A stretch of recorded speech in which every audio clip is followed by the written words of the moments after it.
Ini adalah pertemuan kita yang keempat pada pembelajaran online dan masih ada kaitannya dengan pertemuan kita yang sebelumnya, yaitu masih bahasan sekitar deterjen. Karena itu saya berikan tema untuk kali ini adalah keajaiban deterjen part yang kedua. Istimewanya pada pertemuan atau video kali ini saya dibantu oleh tetangga smart saya, yaitu Bang Kartomo. Kemudian satu lagi, berarti ada dua, yaitu anak kesayangan saya yang kecantikannya beda tipis lah sama saya, yaitu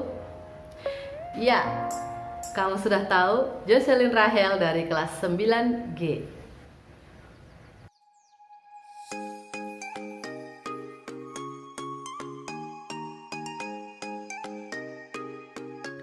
Sejak dunia internasional terkena dampak virus corona, mungkin sering kita membandingkan keempat bahan tersebut, yaitu deterjen, sabun, sanitizer, dan desinfektan. Manakah yang lebih efektif kita gunakan untuk membunuh virus?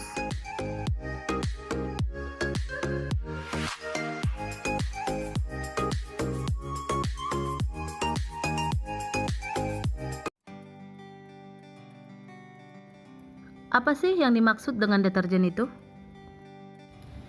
Deterjen merupakan pembersih sintetis turunan dari minyak bumi. Nah, kalau misalkan kita bandingkan deterjen dengan sabun, sama-sama membersih, tapi deterjen itu tingkat kebersihannya sangat tinggi karena tidak dipengaruhi oleh kisah dan air.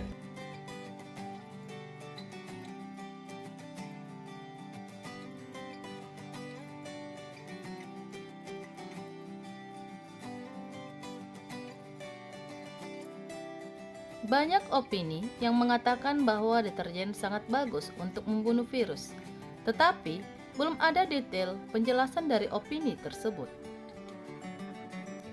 Nah, yang kedua, yang pembersih ini kita kenal dengan sabun. Nah, sabun ini sebenarnya memiliki sifat yang mirip dengan deterjen yang tadi, karena sabun juga memiliki dua komponen yang tadi, yang hidrofilik dan hidrofobik. Nah, jadi sama fungsinya untuk membersihkan kotoran atau lemak yang menempel pada misalnya pakaian seperti itu. Jadi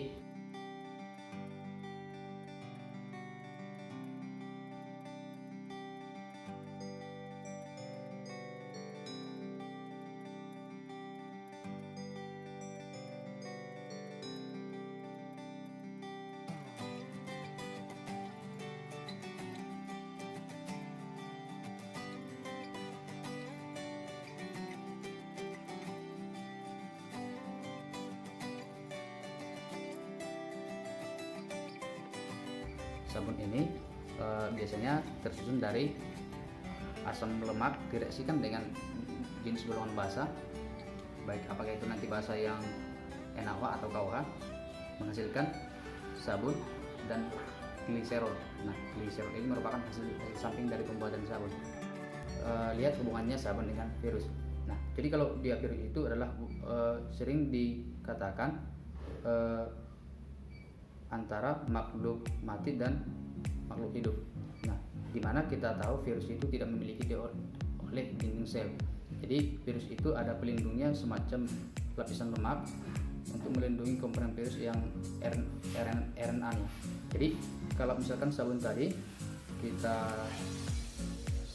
misalkan katakanlah sabun cair yang kita cucikan ke tangan, misalkan di tangan kita terkena atau terkontaminasi dengan virus, maka bagian sabun itu yang dari asam lemaknya bisa merusak komponen lemak pelindung dari si virus yang tadi.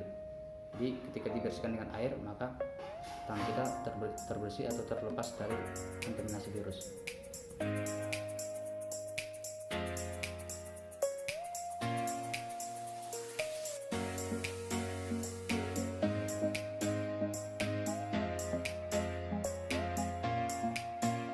Berikut cuplikan video animasi buatan Fox dari YouTube yang menerangkan lebih detail. This is what a virus, like coronavirus, looks like. It's a bit of material surrounded by a coating of proteins and fat. Viruses easily stick to places like your hands, but when you rinse your hands with just water, it rushes right over the virus. That's because that layer of fat makes the virus behave kind of like a drop of oil. You can see it happening in this demonstration. Oils are just liquid fats. What happens when you pour oil into water? It floats. It doesn't mix. But add soap, and suddenly that fatty oil dissolves into the water. That's because inside, soap has two-sided molecules. One end of the molecule is attracted to water, the other end to fat. So when the soap molecules come in contact with water and fat, these dual attractions literally pull the fat apart, surrounding the oil particles and dispersing them through the water. Let's go back to our coronavirus molecule with that layer of fat holding everything together. When it interacts with soap, bam, that fat gets pulled out by the soap. Soap literally pulls apart and demolishes these viruses. And then the water rinses the harmless leftover shards of virus down the drain. But, and you know where I'm going with this, it takes time for this effect to happen. 20 seconds to be specific. Oke. Nah, berikutnya antara sanitizer dengan desinfektan. Jadi kalau desinfektan ini biasanya digunakan untuk benda-benda mati, misalkan untuk membersihkan meja, kursi, atau pegangan pintu seperti itu. Nah, yang kalau untuk ke sanitizer itu biasanya kita menggunakan untuk tangan atau kulit kita seperti itu ya. Nah, kalau di sanitizer ini memiliki kelemahan dia kadar alkoholnya nanti bisa berubah konsentrasi kalau dilakukan dalam suhu yang panas, jadi sehingga daya bersihnya dia tidak maksimal.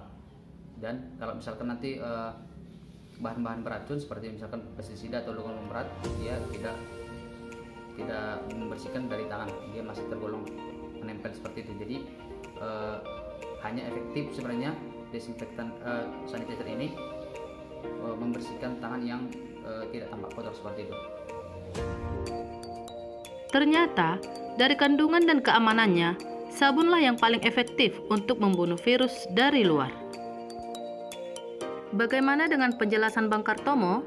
Kini, kamu lebih paham kan?